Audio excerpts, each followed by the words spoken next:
Ridley Scott's Alien has become one of the most acclaimed and influential horror movies ever made, but Scott was influenced by even earlier horror movie masterpieces. Scott is a master of genre filmmaking. He brought the tropes of film noir into the distant future in Blade Runner, he revitalized the swords and sandals epic with Gladiator, and he combined the spectacle of science fiction with the terror of a haunted house in his gory spacebound slasher Alien.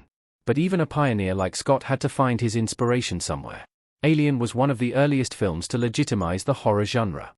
Before Scott came along and delivered his groundbreaking masterpiece, horror films were considered to be schlocky B-movies with very little artistic merit, usually produced by the likes of Roger Corman. With the endlessly rewatchable Alien, Scott took a B-movie premise and turned it into an A-movie with atmospheric filmmaking, high-caliber acting, and a chilling sense of dread. As far as Scott is concerned, there were only 3 great horror films prior to Alien. What Ridley Scott considered the best horror movies before Alien released in 1979.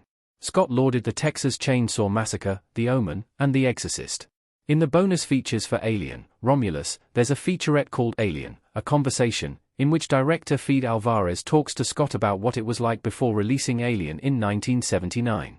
In this featurette, Scott mentions that, in his opinion, there had only been 3 really good horror films before he directed Alien: Tobe Hooper's The Texas Chainsaw Massacre, Richard Donner's The Omen, and William Friedkin's The Exorcist. Scott describes these movies as perfect engines of fear and terror that delivered things that audiences had never seen before. These are 3 bona fide horror masterpieces. The Texas Chainsaw Massacre doesn't have an ounce of fat in its runtime, slowly building dread in its first 3 quarters, then paying it off with relentless terror in the climactic dinner scene. The Omen takes the sweet, harmless experience of raising a child and puts a terrifying spin on it as the kid turns out to be the Antichrist. The Exorcist depicted the devil in a more realistic way than audiences had ever seen before, and it created a cultural phenomenon.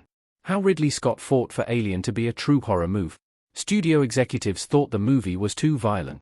The xenomorph reaches for Ripley, Sigourney Weaver, as she hides in a space suit in Alien, 1979. Scott also reveals in the featurette that he had to fight for Alien to be as scary as it is.